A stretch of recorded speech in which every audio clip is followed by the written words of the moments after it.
habitual, y de este lado es nada más el pollo asado, sin piel, etcétera. Eh, Preocupación, ¿sí? por la apariencia, ¿sí? Disminución de actividades sociales, ¿sí? Son algunos de los datos que nos pueden ir orientando o ir haciéndonos pensar que podemos estar empezando a tener ahí algún problema, pero lo ideal sería identificarlos desde antes para prevenirlos, más que tratarlos cuando ya están presentes en toda su amplitud, digamos. ¿Qué los motiva? ¿Qué los motiva? Regularmente son una serie de experiencias emocionales dolorosas. Creo que en otro momento también lo hemos comentado hablando de este tema. Un trastorno de la conducta alimentaria, o sea, un miembro de la familia que presenta un trastorno de la conducta alimentaria significa que en esta familia hay algunos problemas, ¿sí? Y eso a los papás generalmente les duele, pero va a haber problemas en la familia, ¿sí? Problemas de comunicación, algunos problemas no muy evidentes, o incluso algunos que la familia puede considerar como normales, ¿sí? o incluso como cosas positivas, ¿sí? Un ejemplo sería la pérdida de la intimidad, del espacio personal, ¿sí? Y son familias que les llamamos muégano, ¿sí? Que están aglutinadas, todo el mundo se entera de todo, pero entonces la persona no tiene un espacio individual y puede empezar a desarrollar estos síntomas, ¿sí? Pero la familia difícilmente va a identificar al principio que tienen un problema, porque para ellos la experiencia es somos muy unidos, todos sabemos todo, ¿sí? Y eso ya puede empezar a representar un problema. Conflictos entre los padres, entre ellos como pareja, o diferencias en la crianza para con los hijos, dobles mensajes, usar a los hijos como intermediarios de los conflictos entre los padres, padres muy perfeccionistas, que tienen expectativas y exigencias muy altas respecto a lo que esperan de sus hijos en lo académico, en actividades extracurriculares, ¿no? O también familias muy caóticas.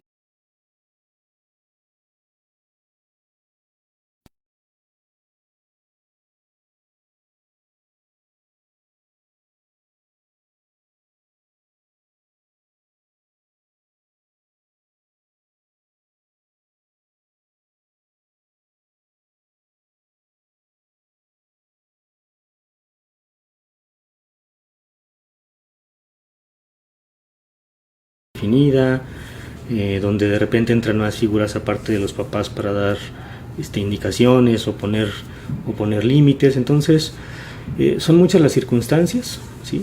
La propia preocupación de los padres por su peso, silueta, figura, la posibilidad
que alguno de los padres presente un trastorno de la conducta alimentaria, ¿sí?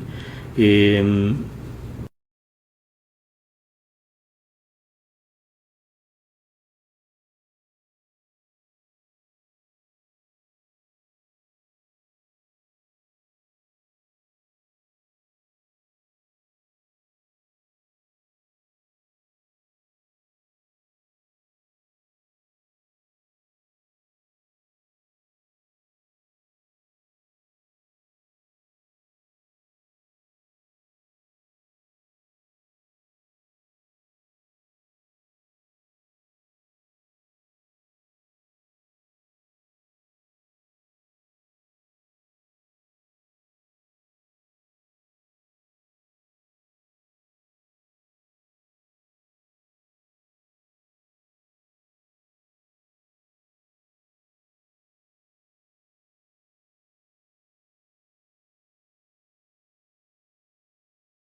son muchos los factores, insisto, y más bien habríamos que individualizar.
En cada caso, cuáles son los problemas específicos en ese núcleo familiar que pudieran haber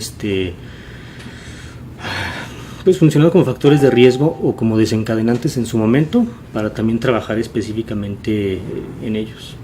Doctor, a veces la ruptura entre papá y mamá genera un problema en la familia y con ello quienes más resienten esta situación son los hijos.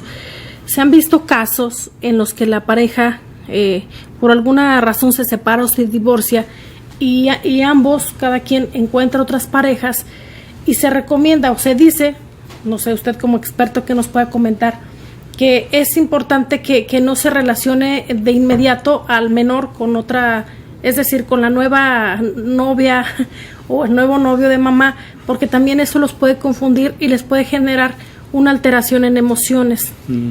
¿Cuál sería su opinión? Bueno, primero a lo mejor habría que escuchar a un experto en cuestiones de terapia familiar, así que mi opinión podría tener algunos detalles, digamos, pero creo que es muy importante separar la función, digamos, de ser pareja de la función de ser padres, ¿sí? Entonces, lo ideal es más bien no mezclar ambas cosas, es decir, que a los hijos les quede claro que si la pareja tiene conflictos y tiene problemas, eso no tiene nada que ver con ellos no son culpables y además no son problemas en los que ellos tengan que entrar, porque muy frecuentemente los hijos se ven en la necesidad de entrar a mediar los conflictos o los problemas entre los papás, y ahí el problema vendría cuando ocurren estas que se llaman coaliciones, ¿sí? Digamos que en el funcionamiento familiar ideal hay ciertos estratos, digamos, jerarquías, los papás como figura de referencia emocional, figura de autoridad, proveedores, etcétera, y los hijos que están en un proceso de crecimiento, ¿sí? Cuando los hijos se ven en la necesidad de mediar, ¿sí?, entre los problemas de los papás, se pierde ese funcionamiento ideal, ¿sí? Y entonces tenemos niños, tenemos adolescentes involucrados en problemas de adultos, y eso ya en sí mismo es un problema. Yo creo que sí queda claro que si llega a haber conflictos de pareja, no tienen absolutamente nada que ver con los hijos, y a los papás les queda claro que incluso que la relación de pareja no tendría que sostenerse porque hay hijos, ¿sí? Pues los hijos podrían estar en una mejor oportunidad de entender, ¿sí?, que bueno, mis papás a lo mejor ya se separaron, ¿sí?, o se están separando, y a lo mejor mi papá o mi mamá ya están viendo a esta otra persona, pero eso es su relación de pareja, su vida en lo individual, y sigue siendo mi papá, sigue siendo mi mamá, sin que eso nos represente ningún problema. Obviamente es algo complicado porque hay muchas cuestiones culturales, muchos mitos que venimos como arrastrando, ¿sí?, que nos siguen diciendo que los hijos necesitan ver a sus papás como unidos, ¿sí?, y que les resultaría como complicado, difícil el verlos con alguien más, ¿sí? Eso es probablemente cierto, pero se les puede dar información a los niños.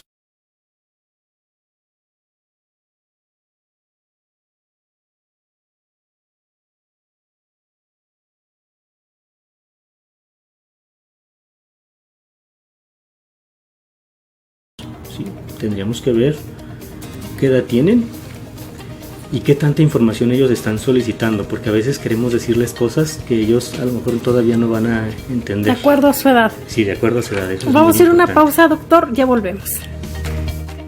Facebook, @TV4 Guanajuato. Twitter, @TV4 Guanajuato. Síguenos. De haber sabido, con Guadalupe Atilano. Volvemos. La pandemia que actualmente afecta nuestra salud y nuestra seguridad también ha afectado significativamente nuestra economía. Es por ello que TV4 ha decidido sumarse al movimiento #Consume Local. Acompáñame de lunes a viernes a partir de las 6 de la tarde por el 4.2. Y ya lo sabes, consume local.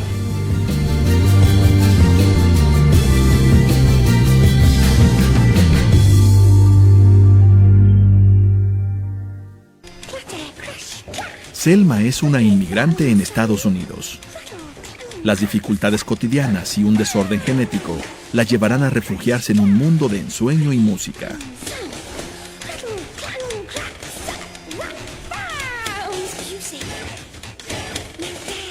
No te pierdas el trabajo conjunto de la cantante Björk y el director Lars von Trier. Este domingo a las 10 de la noche por TV4. Gracias a ti que estás ahí, personal de supermercado, de seguridad, limpieza, médicos, enfermeras, cajeros, agricultores, repartidores, trabajadores. Cuida de ti, cuida de todos. Unidos somos mejores. El bienestar de todos es nuestra empresa. Voz de las empresas. Consejo de la Comunicación. De haber sabido. Continuamos. ¿Qué tal? Muchísimas gracias por acompañarnos. Fíjese, le quiero recordar el número telefónico en el estudio 716-1820.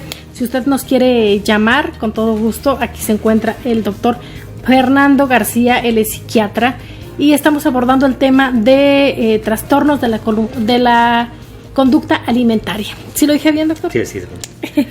Correcto. Doctor, hablábamos sobre la cuestión de el papel que juegan las emociones, y seguramente usted en su experiencia tiene muchísimos casos de este tipo. Si nos pudiera comentar, por ejemplo, cómo se abordan, cómo en casa se pueden tratar este tipo de situaciones, y ustedes como especialistas, cómo hacen el diagnóstico.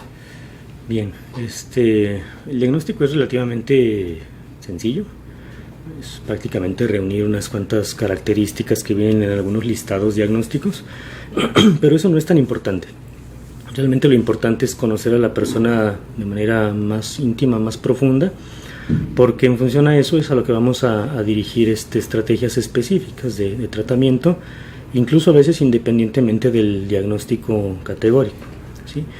Y ahí esta parte de hacer las intervenciones con la familia es extraordinariamente importante, ¿sí? De hecho hay algo que se llama tratamiento basado en familia, ¿sí? Y que tiene que ver precisamente con el manejo de las emociones, ¿sí? Muchas veces los papás están enojados con su hijo, con su hija, con ellos mismos, porque se sienten culpables o sienten que están haciendo mal su trabajo, que son malos padres, que son malas madres, ¿sí? Y eso en sí mismo ya va poniendo una barrera entre ellos y sus hijos, ¿sí? La culpa, el sentirse insuficiente, incapaz, etcétera. Entonces es muy importante validar a los papás. O sea, ustedes van bien, están haciendo las cosas bien, y a lo mejor les vamos a enseñar algunas estrategias más específicas, pero eso no significa que ustedes antes lo hayan hecho mal, ¿sí? Entonces, cuando los papás se van mostrando confiados en sus propias capacidades y en sus propias habilidades para criar a sus hijos los van viendo como una figura confiable, ¿sí?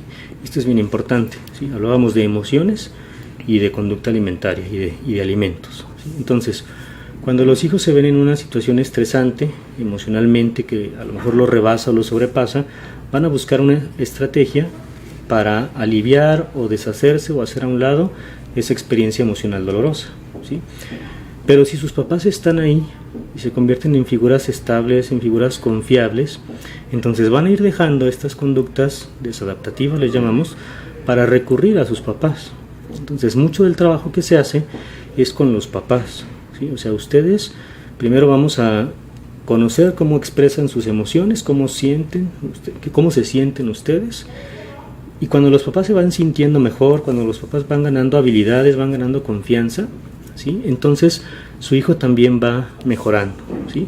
Y esas intervenciones con los papás, convertir a los papás literalmente en entrenadores emocionales de sus hijos, es algo extraordinariamente importante, ¿sí? Porque vamos a decir que el niño o la niña van a consulta y con el nutriólogo y a psicología, etcétera, una vez por semana, ¿sí? Pero es una vez por semana de cualquier intervención, pero viven con sus papás, ¿sí? O incluso aunque no vivan, son figuras todavía muy, muy cercanas, ¿sí? Y emocionalmente muy relevantes. Y entonces lo que yo haga en una hora, ¿sí? Si los papás lo hacen todos los días, lo vamos a amplificar, ¿sí?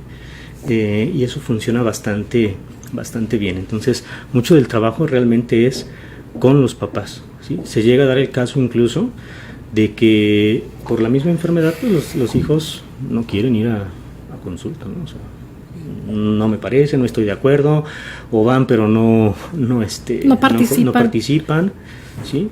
Y eso puede resultar muy frustrante, pero si los papás participan, ¿sí? Entonces, aunque los niños en casos extremos no vayan, ¿sí?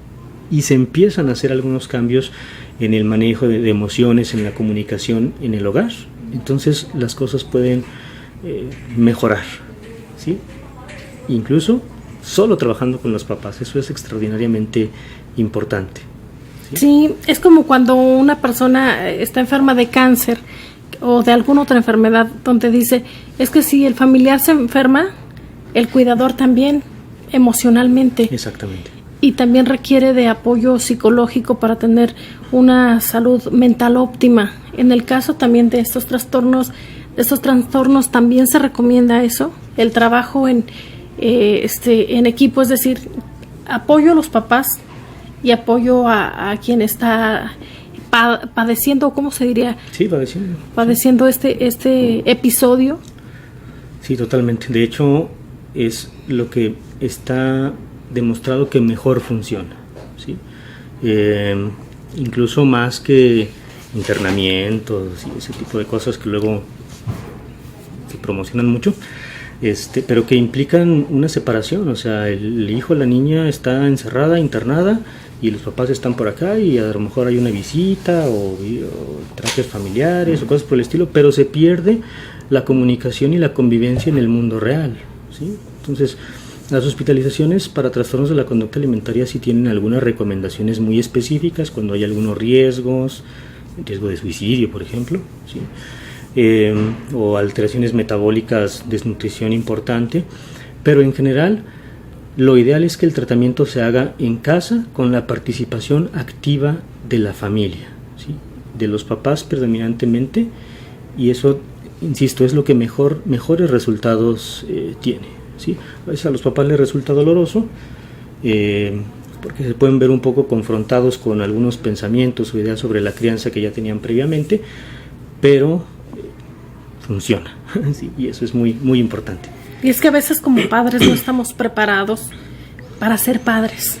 Ese es precisamente el punto que vamos a rebatir desde el principio, ¿sí? O sea, uno de los puntos fundamentales que es real y que además nos ayuda es lo que decía, de validar a los papás, no es cierto que tú no sepas, no es cierto que tú no estés preparado, tú eres el mejor papá o tú eres la mejor mamá posible para tu hija, ¿sí? O sea, no es que hayas hecho las cosas mal, no es que seas mala persona, mal papá o mala mamá, tú eres el mejor padre o la mejor madre posible para tus hijos, ¿sí? Insisto, eso en sí mismo va a eliminar culpas, ¿sí? Las culpas pueden frenar mucho a los papás de hacer cosas, ¿sí?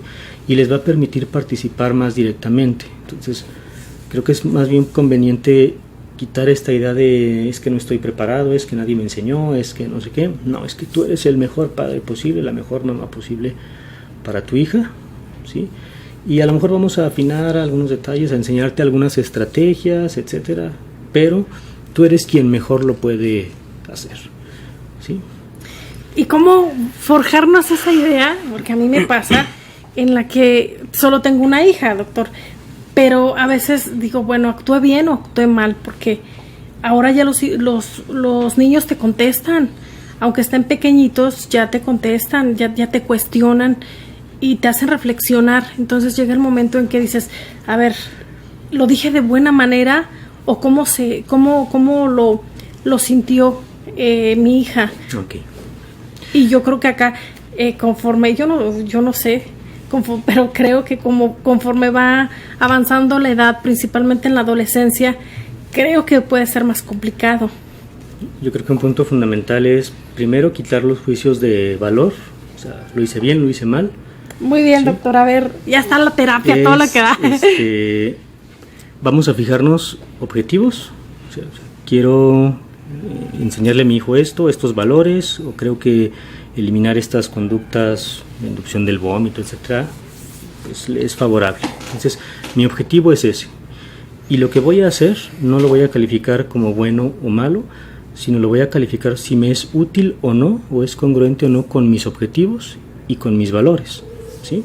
Entonces, cada que hago una intervención, no voy a ver si lo hice bien o lo hice mal, o si yo soy malo o si soy bueno, sino si me ayudó o qué tanto me acercó a lo que quiero lograr, o qué tanto es congruente con mis valores. Y entonces, en el segundo intento, no voy a modificar lo que estoy haciendo porque fui malo, ¿sí? Sino porque cambiar este pequeño detalle me orienta más a llegar a mi objetivo, ¿sí? Entonces es muy importante retirar esos juicios de valor, porque nos volvemos a caer a la misma idea de soy malo, lo hice mal, ¿sí? Y entonces soy culpable del dolor de mi hijo, ¿sí? Eso es muy conveniente eliminarlo, ¿sí? Insisto, eres el mejor padre, eres la mejor madre posible para tu hijo, ¿sí? Y si no tienes intenciones malévolas, que no las tenemos, pues entonces no eres culpable, no estás fastidiándole la vida a tu hijo, ¿sí? Esta parte de que los hijos contestan, bueno, sí lo hacen. Te cuestionan. Sí, pero también tiene que ver con el cómo nos estamos manejando. Una de las funciones de los padres sí es ser una figura de autoridad, ¿sí? Y ahí vamos a ser un poquito rígidos en una cierta cuestión. O sea, hay límites que es conveniente manejar, que es conveniente sostener, y a los hijos hay que explicarles que los límites y las reglas son por amor, ¿sí? O sea, la idea de que no llegues después de las 10 no es porque yo soy un ogro cruel que quiere hacerte sufrir, sino porque como te amo, no quiero que te pase nada malo, y en la calle, en la noche hay peligros, entonces no vas a llegar después de esta hora porque te amo, ¿sí? Entonces vamos a poner reglas, vamos a mantenerlas y las vamos a justificar por el amor que se tiene a los hijos, ¿sí?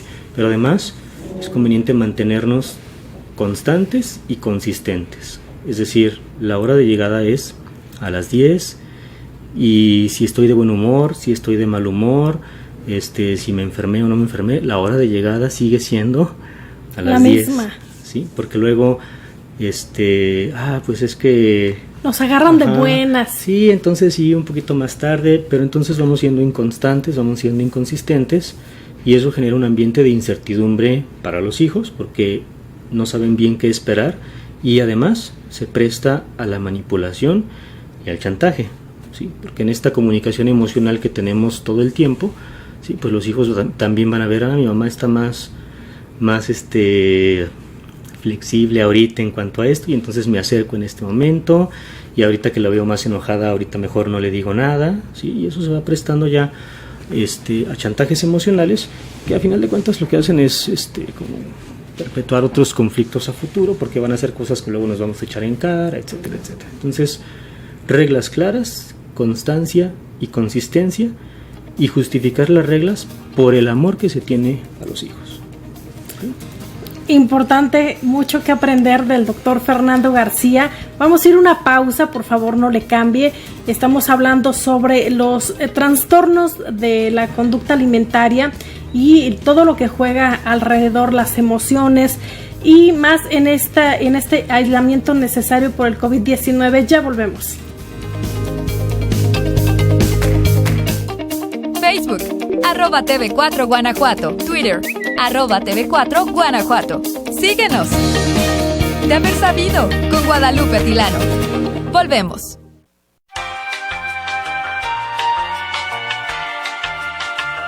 Es cierto que estamos en una situación complicada, pero no por eso es necesario hacer compras de pánico. Recuerda que debemos pensar también en los demás, y sobre todo en la población más vulnerable, nuestros adultos mayores y niños. Solo compra lo indispensable. Cuidémonos entre todos.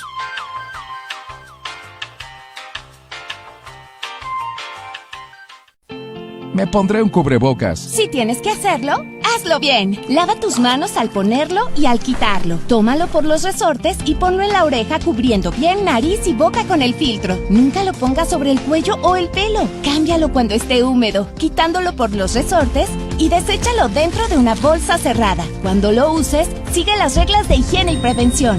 Y por favor, quédate en casa. Gobierno de México. La pandemia que actualmente afecta nuestra salud y nuestra seguridad también ha afectado significativamente nuestra economía. Es por ello que TV4 ha decidido sumarse al movimiento #ConsumeLocal. Acompáñame de lunes a viernes a partir de las 6 de la tarde por el 4.2. Y ya lo sabes, consume local.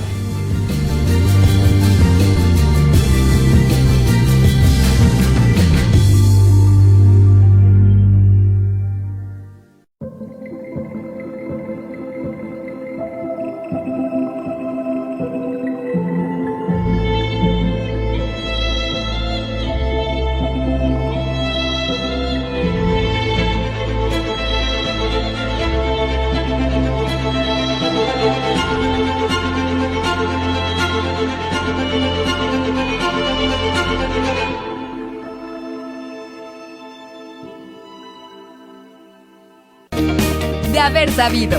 Continuamos.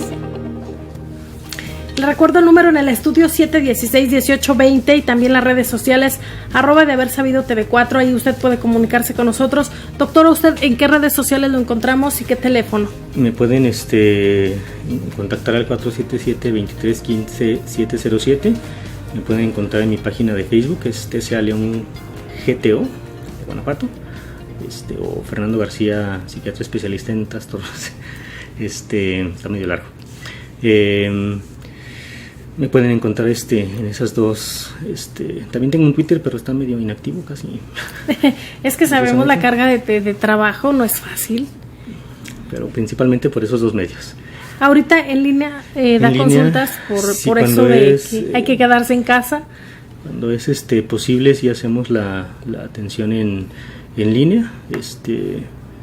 Hay algunos detalles que a lo mejor sí tienen que revisar directamente, pero mientras estemos en esta contingencia, mientras sea necesario o posible, pues sí lo estamos haciendo en línea. Para prevenir contagios, ¿cuáles son las principales problemáticas o principales enfermedades mentales por las cuales lo consultan? Depresión, ansiedad, obviamente por mi especialización, trastornos de la conducta alimentaria, pero la depresión y los problemas de ansiedad, que se parecen mucho en realidad, son los principales motivos por los cuales se acercan los pacientes. Además, precisamente en momentos como estos, sí, hay muchos factores de riesgo por la cuarentena, por pérdida de dinero, de trabajo, de metas que a lo mejor no se logran o se postergan. Entonces hay mucha frustración, hay a veces hay enojo, ¿sí? Hay sufrimiento necesariamente por todas estas situaciones, y actualmente es algo que hay que estar cuidando bastante, no solo para quienes ya previamente tenían algún problema, sino para quienes en su vida cotidiana están experimentando estos cambios inesperados que son muy, muy abruptos, a veces muy violentos, ¿sí? Pues hay que estar también al pendiente de nuestra salud emocional, ¿sí? Y pues hay que mantener algunas medidas básicas, sobre todo, por ejemplo, mantener horarios, no importa que estemos en cuarentena, hay que levantarnos a la misma hora y hay que comunicarnos con las personas, ¿sí? Nos están hablando mucho de distanciamiento social, y yo creo que es un término que hay que cambiar, porque no estamos buscando el distanciamiento social, estamos buscando el distanciamiento físico. O sea, queremos que haya 2 metros entre las personas, pero no el distanciamiento social. De hecho, ahorita lo que más nos interesa es estar en contacto estrecho con las personas. Ese afecto. Sí, por supuesto. Entonces, creo que sería bueno cambiar este término, distanciamiento físico, quitar el distanciamiento social y más bien hablar de estar unidos socialmente, estar comunicados socialmente, porque eso en momentos como estos nos va a ser extraordinariamente importante a todos. Estarla pasando mal y además estar aislado es, no sé, algo de lo peor que yo creo que a alguien le puede pasar. Y a veces es complicado de entender, en el sentido de que hay personas que viven solas, que no tienen familiares cercanos y que todo aquel que ha vivido la distancia física por cuestiones de trabajo, de estudio, sabe que muchas veces, sobre todo cuando hay problemas o cuando hay una emoción en la que le quieres compartir algo a ese ser querido, resulta difícil no tenerlo cerca y poderle dar un abrazo o verlo a los ojos. Ahorita psicológicamente yo veo el ambiente triste, veo apatía, veo enojo y hay motivos. Claro. Yo creo que en ese sentido una buena parte de la sociedad tiene algunas ventajas en este momento, que son ventajas propias de nuestra época, del momento en el que estamos viviendo. Tenemos videollamadas, tenemos aplicaciones que nos permiten interactuar a varias personas en grupo, que no es nada más como escuchar la voz, sino sino literalmente vernos, ver la imagen. Y entonces hay que utilizar estas herramientas que nos da nuestro momento histórico. O sea, hace un siglo, si nos hubieran puesto en cuarentena, pues nos quedamos en la casa viendo las paredes y no hay mucho más. Pero en este momento, usar todas las redes sociales que se nos ocurran para mantenernos en contacto es extraordinariamente importante. Insisto, es distanciamiento físico, pero no distanciamiento social. Más bien queremos estar unidos, ¿sí? Conectados socialmente. Y ser incluyentes y empáticos. A veces se juzga mucho a toda aquella persona que sale de casa, pero se corta, como dicen ahora sí, con la misma tijera a todas las personas. Y no es lo mismo aquella persona que sale porque quiere disfrutar del amanecer y quiere cerrar la calle y hacer una fiesta o poner una alberca en la calle, y que ha sucedido, y eso fue en Irapuato, es un caso real, a aquella persona que tiene que salir por el pan de cada día, que tiene que trabajar, que perdió su empleo, que ahorita vemos que no es lo mismo en la cuestión económica para un hombre que para una mujer, por la educación, por la parte cultural, donde se sienten frustrados y donde muchas veces, doctor, los lleva a pensar en el suicidio. Así es. Sí, la empatía es fundamental. Hay que entender a las personas que no pueden dejar de hacer su trabajo diario, que no lo pueden hacer a lo mejor desde casa, ¿sí? Voy a ser un poquito punitivo aquí, ¿sí? Pero también hay que señalar a quienes se comportan de manera irresponsable, ¿sí? Y hay que saber diferenciarlos muy bien. Por un lado, sí tener esta empatía y esta comprensión para quien en su lucha por su vida diaria tiene que salir y literalmente arriesga la vida, de quien lo hace más bien por una negligencia, ¿sí? Las emociones otra vez aquí entran, ¿sí? Y hay emociones como la culpa, como la vergüenza, que son emociones que nos llevan a nuestro contexto social y sirven también, ¿sí? No hay que hacer escarnio, porque eso ya es otra cosa. ¿Qué es escarnio? No hay que ser violentos tampoco Okay. con quien de repente hace una fiesta, por ejemplo. Pero yo creo que sí es conveniente señalar, ¿sí? Porque aquí se trata de el bien de la comunidad, ¿sí? Y entonces a lo mejor el equilibrio es difícil, pero sí es posible a lo mejor señalar sin individualizar, ¿no? O sea, las personas que salen, mal, hay una irresponsabilidad, una negligencia, pero a lo mejor no decir, oye, fulanito, tú en particular, porque eso ya es un acto un poco violento, sí, que sí puede tener, que además no va a ayudar, pues, o sea, la persona que se va a sentir violentada va a decir, bueno, pues hasta por enojo lo voy a hacer sí. a propósito y más. No, pero sencillamente señalarlo, sí, como algo, pues a lo mejor que va en contra del interés común, sin hacer escarnio sin ser violentos contra las personas que vemos haciendo esto, que a veces dan ganas, así de... Sí. Seguramente si lo hacemos de una manera dar muy directa... una sacudida en forma de concientizar, pero que muchas veces también llega ya la agresión y tampoco se vale. No va a funcionar, no se vale y además no va a funcionar, ¿sí? Entonces mejor centrémonos en el bien común, idealmente no individualizar, o sea, no identificar a la persona como irresponsable, ni que esto se hace mucho en redes sociales, no poner la foto y distribuirla y hacerla viral. Eso es un acto un tanto violento, ¿sí? Cumple una función social, genera vergüenza, ¿sí? La vergüenza tiene que ver con el cómo una persona, digamos, que viola las normas sociales, ¿sí? Pero se puede hacer sin violentar a un individuo, ¿sí? Eso es, insisto, es un equilibrio difícil, pero yo creo que es conveniente buscarlo y puede funcionar mucho mejor que hacer viral la foto del vecino, de no sé quién, ¿sí? Solo nos va a traer problemas personales y además muy probablemente no va a resolver lo que queremos resolver. Y no solo a corto plazo, sino a largo plazo, porque de alguna forma la pandemia va a pasar y los vecinos van a seguir siendo vecinos. Así es.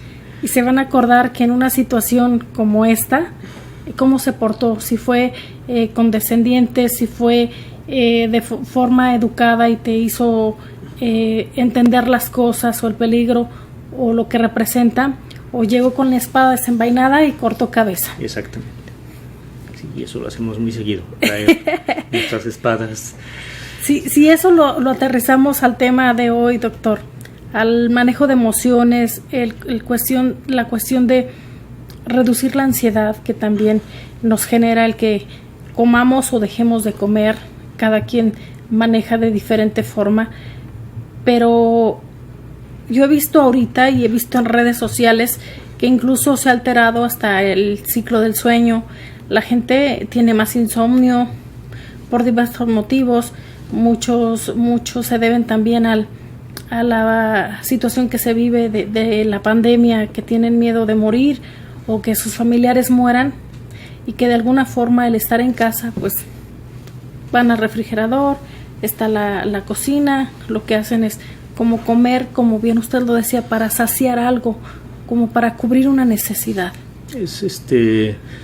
Bueno, esta parte de cubrir una necesidad no es necesariamente así. O sea, finalmente el comer puede ser un regulador emocional, no llena un vacío, pero a lo mejor me sirve para sentirme un poco mejor o evitar un sufrimiento de manera transitoria. Insisto, muchas enfermedades o trastornos mentales por la cuarentena, por perder actividades, por perder horarios, pueden hacerse más intensas, exacerbarse en comparación como eran antes. Es muy importante mantener medidas de higiene de sueño, levantarnos a la misma hora, tener una rutina en horarios, comer más o menos a la misma hora, hacer actividades, aunque bueno, para eso vamos a echar mano de alguna cierta flexibilidad, porque muchas personas empiezan y limpian y pintan y en algún momento dicen, bueno, ya lo hizo y ahora qué hago, lo vuelvo a hacer, voy a volver a acomodar las cosas, etcétera. Vamos a echar mano de la flexibilidad que tengamos disponible, insisto, de estas herramientas que nos permiten estar en contacto con otros, ¿sí? Vamos a tratar de saturarnos lo menos posible de todas estas malas noticias. De repente vemos cosas horribles en Italia, en España, y no es que no sean graves, pero es que a lo mejor ahorita estar al pendiente de eso 6, 7, 8, 10 horas al día solo me va a incrementar mi angustia, mi ansiedad. Y entonces vamos a informarnos, vamos a ver cómo va el día, ya me enteré, y el resto del tiempo ahí sigue la pandemia, ¿sí? No va a ocurrir algo así extraordinariamente hacia un lado mío, ¿sí? Y yo puedo ir llevando mi rutina. Vamos a ir a una pausa, doctor. Adelante. Y volvemos con más información. Facebook, @TV4 Guanajuato. Twitter, @TV4 Guanajuato. Síguenos. De haber sabido, con Guadalupe Atilano. Volvemos. Una fotografía. Un enigma de 100 años. ¿Quiénes acompañan al maestro José Guadalupe Posada en la imagen? Descubre con nosotros las posibles respuestas. Es interesante llamar la atención que su cabeza llegaba aproximadamente hasta esta juntura de las piedras. Posada, un genio desconocido. Una célebre fotografía. Este jueves a las 12 del día por TV4 Cultura. ¿Cómo no extrañar nuestros pueblos mágicos, nuestras ciudades patrimonio, las calles empedradas de San Miguel, nuestras joyas coloniales de Guanajuato? ¿Cómo no extrañar la cajeta de Celaya, las nieves de Dolores, las guacamayas de León? ¿Cómo no extrañar que aquí nació México, que somos cuna de la independencia, que somos sede de grandes eventos nacionales e internacionales y de los mejores fines de semana con la familia, la pareja o los amigos aventureros? Pero ¿sabes qué extrañamos más? A ti, y a ti, y también a ti, y claro, a ustedes. Pero solo un ratito, en lo que las y los mexicanos nos unimos y nos quedamos en casa. Pronto nos volveremos a ver. Por ahora, pensemos en México. Quedarnos en casa es hoy la mejor vacuna para todos. Unidos nada nos detiene. Unidos somos grandeza. Secretaría de Turismo, Guanajuato, Grandeza de México. Es cierto que el dinero no trae la felicidad, pero definitivamente es más bello estar triste junto a Bing Crosby, Louis Armstrong o Frank Sinatra. La vida de lujos está hecha exclusivamente para mí, o para re, fa, o para cualquier nota de la escala. Lo importante es divertirse. Cine de Arte presenta Alta Sociedad, este sábado a las 8 de la noche por TV4.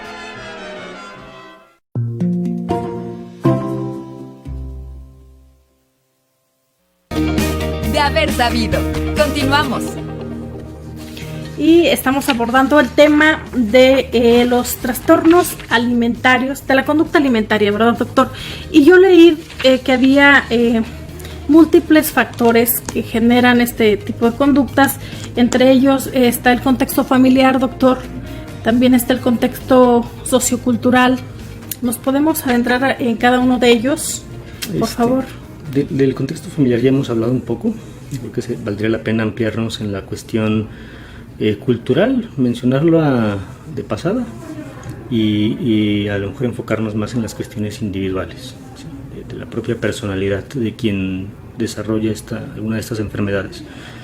La parte de la cultura creo que es conveniente mencionarla rápidamente, porque aunque es muy importante, es extraordinariamente importante, o sea, la sobrevaloración de la imagen, del peso, de la talla, para hombres y para mujeres, pero mucho para las mujeres. Pesa más. Sí, sí pesa más, pero es algo que como sociedad vamos a ir cambiando gradualmente, poco a poco, ¿sí? Y que en el nivel de la persona que está enferma o de la familia que está sufriendo de estos problemas, no va a tener un impacto realmente importante o no lo vamos a poder cambiar desde ahí. Entonces, vamos a hacer esfuerzos como sociedad para modificar esta asociación espuria entre la belleza y la salud, ¿sí? Y los estándares de belleza que además cambian, ¿sí? Si vemos anuncios de hace 60 años, se vendían productos y la promoción era suba de peso, no esté flaco, no esté delgada, ¿sí? Y ahora nos lo venden exactamente al revés. Entonces, esos ideales de belleza no son reales, los va definiendo la sociedad y es conveniente hacer un esfuerzo por cambiarlos. Pero en el trabajo con la persona y con la familia, eso lo vamos a dejar un poquito a un lado para centrarnos en las cuestiones familiares que ya mencionamos y en las que tienen que ver con el propio individuo que está afectado, ¿sí? Entonces, estos factores en lo individual tienen que ver con dificultad para regular, modular las propias emociones, ¿sí? Hay algo que se llama hipersensibilidad, ¿sí?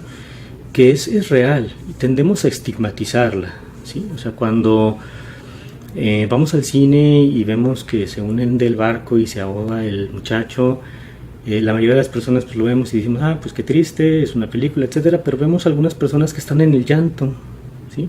Entonces hay personas que naturalmente tienen una gran sensibilidad emocional, ¿sí?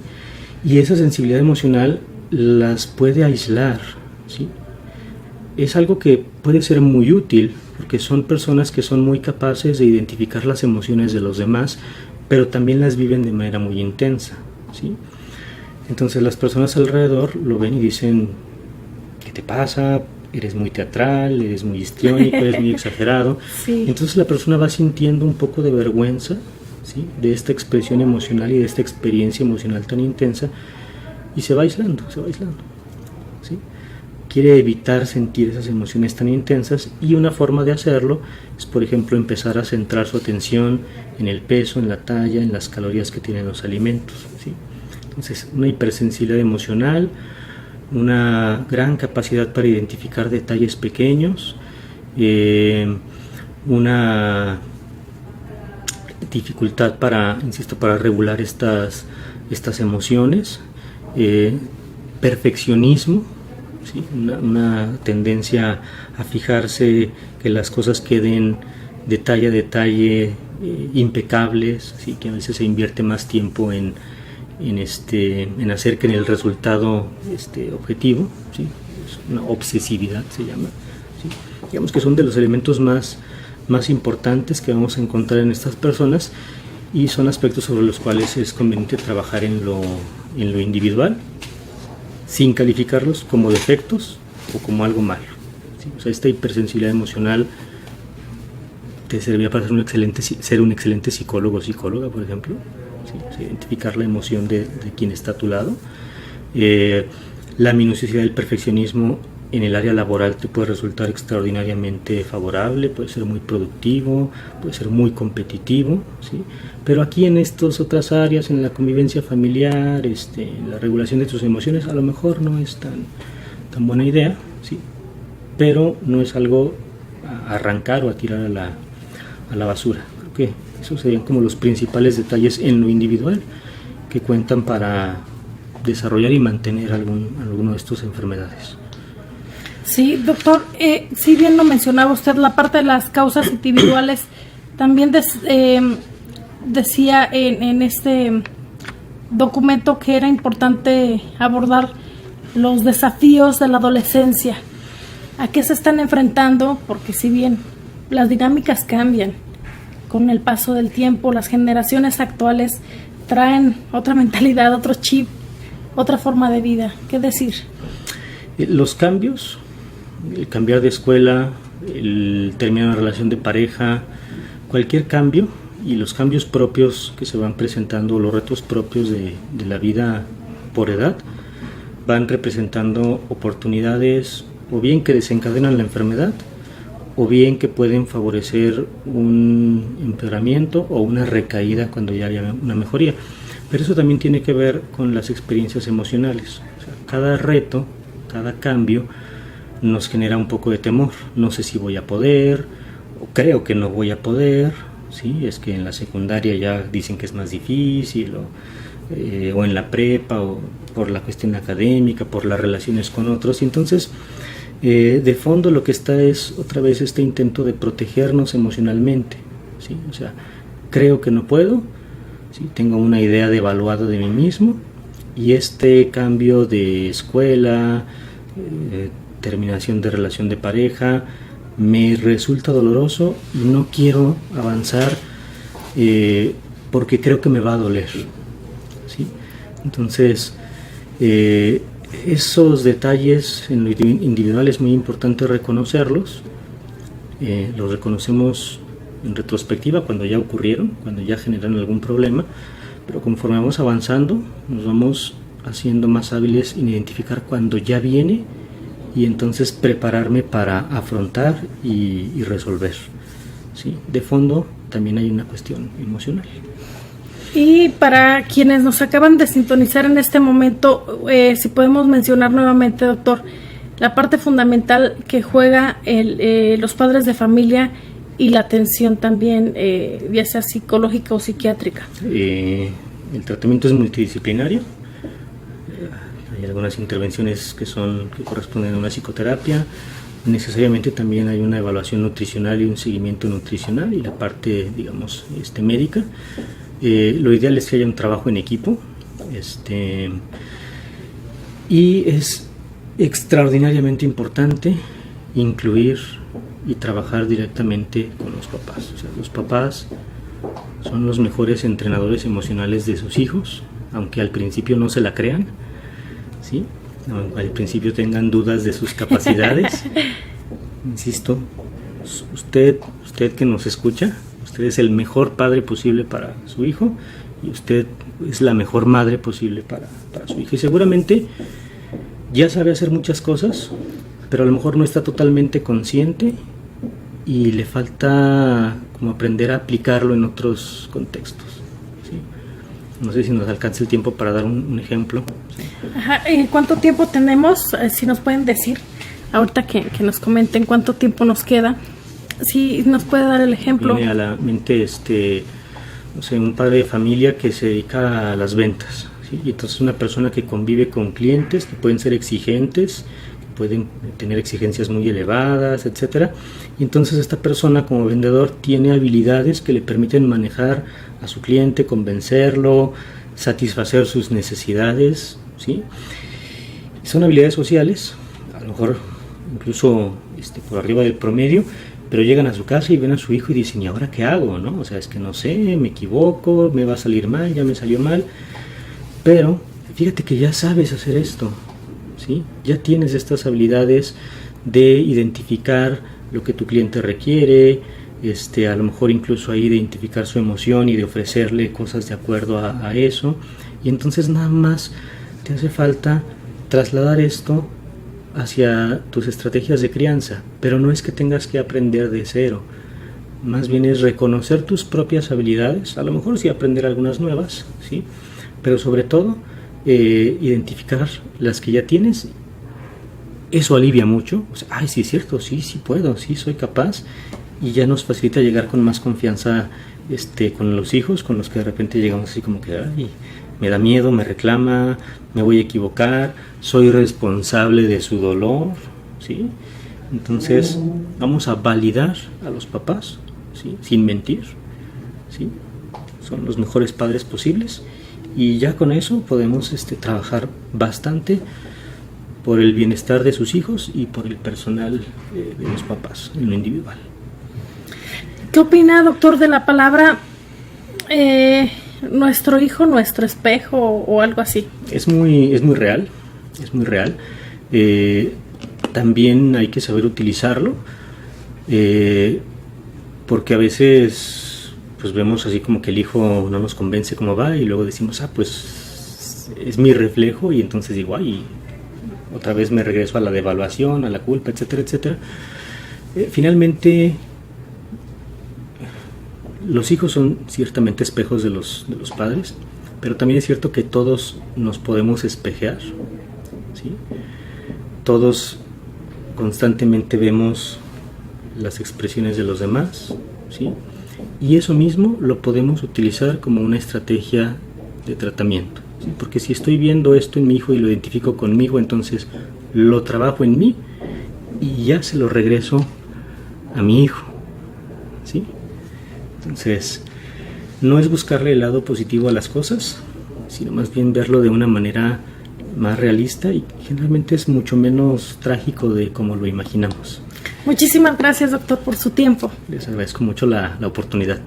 Lo esperamos muy pronto para seguir hablando de este y otros temas, porque vale la pena darle a la ciudadanía un poco de lo mucho que nos da en cuestión de conocimiento, de tiempo, y qué mejor que llevarle estos temas de salud mental, doctor.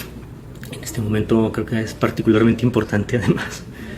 Así es, le agradezco mucho. Por favor, cuídese y infórmese. Bien lo decía el doctor, no hay que saturarnos de información ni tampoco generar pánico. Usted infórmese en las páginas oficiales si es que quiere conocer el comportamiento del COVID-19 o de cualquier otra noticia, porque muchas veces nos llenamos de imágenes, de noticias que ni siquiera tienen fundamento.